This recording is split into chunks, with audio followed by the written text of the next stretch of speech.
And Mary, first off, what are you hearing about money flows?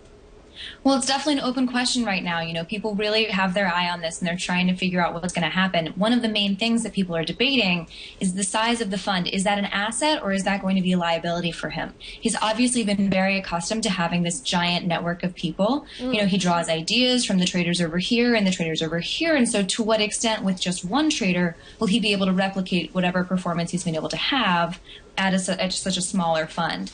Now, additionally, if you're going to change all your money over, you want to be able to kind of commit to that, especially if you're a pension fund or a mutual fund. So if you're looking at a 70-year-old bond trader who's obviously got such a great track record with only one trader, that's not really setting up the infrastructure you might want to see as an investor. No, it's not. So how is he exactly, Mary, from what you know and what you gather from your sources, how is he exactly going to position this with new investors? Well, it sounds like from a market perspective, he's going to have a lot of the same ideas. To what extent he'll argue and kind of trade against his old positions remains to be seen, obviously. But I think that his perspective on the markets is largely similar. So that's going to be interesting. It's going to be translated through an unconstrained lens, which is a little bit more nimble, a little bit more flexible, and less focused on treasuries.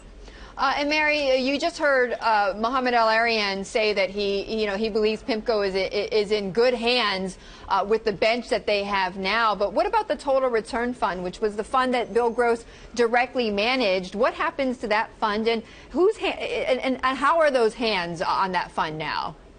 The main concern I'm hearing from investors right now, and competitors, it should be noted, is that you have three guys running this fund. They might be the smartest guys in the world, but when it comes down to it, having kind of a committee run a total return fund or just one individual fund in general, that's a little bit stressful because you don't know who's going to make the final call. They've talked about it. They say that Scott Mather is going to be the guy, when it comes down to it.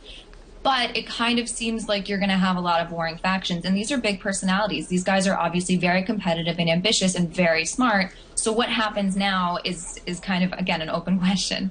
And Mary, before we go, do you know how Bill Gross is being received at Janus so far?